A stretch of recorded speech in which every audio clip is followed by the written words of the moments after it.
Hello, hello, amazing people of the world. Welcome back to Wanna Sci, the channel where we ask the questions you are too afraid to ask in biology class. I am James, your curious explorer, and today I have a mystery that has been driving me crazy all week. Hello, James, and hello to our brilliant Wanna Sci community. I am Dr. Pulse, and I love a good mystery. You look very serious today, James. What is on your mind? Okay, Dr. Pulse, hear me out. Last weekend, I went to the zoo. I was eating my popcorn, watching the gorillas, the chimpanzees, the elephants, and I realized something weird. Something very, very different about humans compared to every other mammal on Earth. Oh? Did you realize we are the only ones wearing pants? Haha, no, not the pants. It is about anatomy, specifically the female anatomy. Look at a female chimpanzee, or a dog, or a cow. Their chest is completely flat. They only get bigger in that area when they are nursing a baby. But human women, they have permanent breasts, round, full breasts all the time, even when they're not pregnant, even when they're not nursing. We are the only species like this. Why are we such biological weirdos? James, that is a fantastic observation. Most people never stop to think about how unique that really is. You have stumbled upon one of the greatest riddles in human evolution. Scientists have been arguing about this for over 100 years. Really? I thought the answer was simple. Isn't it just for milk? You know, for feeding babies. That is the most common guess. But think about it. Cows produce milk too, but do cows walk around with full udders all year round? No, only when they have a calf. Exactly. If human breasts were only for milk storage, they would inflate and deflate like balloons. But they don't. They stay permanent. That tells us that evolution is up to something else, something mysterious. Okay, this is getting interesting. If it isn't a milk tank, then what is it? Is it a decoration? In a way, yes. But to understand why, we have to become time travelers. We need to go back millions of years, back to the moment our ancestors did something revolutionary. Let me guess, the moment we invented pizza? Not quite, though that was a great day. I'm talking about the moment we stood up. We started walking on two legs. Walking upright? Dr. Pulse, what does walking have to do with chest shape? My feet are very far from my chest. It changed the view, James. Think about four-legged animals like chimpanzees or baboons. When they walk in a group, what part of the body is at eye level for the guy behind them? The butt? Precisely. For millions of years, primates used their backsides to send signals. When a female was healthy and ready to have a baby, her bottom would turn red and swell up. It was a visual signal, a biological billboard saying, "I'm ready." Oh, right. I've seen that on nature shows. It looks painful, actually. But then humans stirred up. We became bipedal. Suddenly, we were walking face to face. We were looking each other in the eyes, not at the rear end. Ah, so the billboard was hidden. Nobody could see the signal anymore. Exactly. So one major theory is that the signal moved. Evolution needed a new place to put the sign. The round shape of the buttocks was mimicked on the chest. It became a front-facing signal for sexual maturity and health. That is mind-blowing. So breasts are basically a front butt? Well, that's a very creative way to put it, James. But scientifically, yes. It shifted the focus from the back to the front.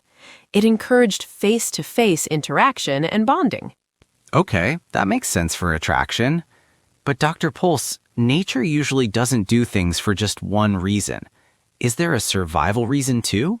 You're getting smarter every episode, James. Yes, there is a very practical reason, and it has to do with the thing inside your head. My brain? Yes, The human brain is incredibly expensive.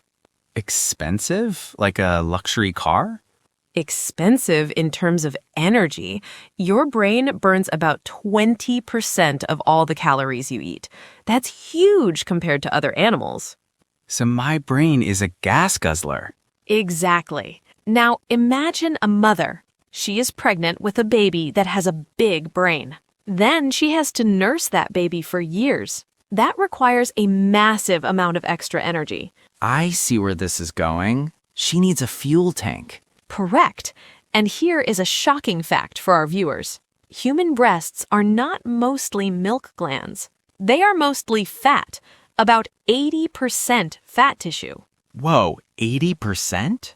So they're basically energy pantries. Ideally, yes. In the harsh environment of the past, food was scarce. Permanent fat storage on the chest was an honest signal. It told a potential partner, look, I have enough energy stored up. I can survive a famine and I can produce milk for our big-brained baby. That is amazing. It's like showing your bank account balance. I am rich in calories. Exactly. It was a sign of nutritional wealth. Okay, so we have reason 1. The signal moved to the front. And reason 2, it's an energy savings account. But Dr. Pols, I feel like there is a missing piece. Why don't other animals need this? Chimps have babies too. That brings us to the most fascinating part of the story. And before I explain this secret, I have a request for our viewers. If you are enjoying this deep dive into human mysteries, please don't keep it a secret.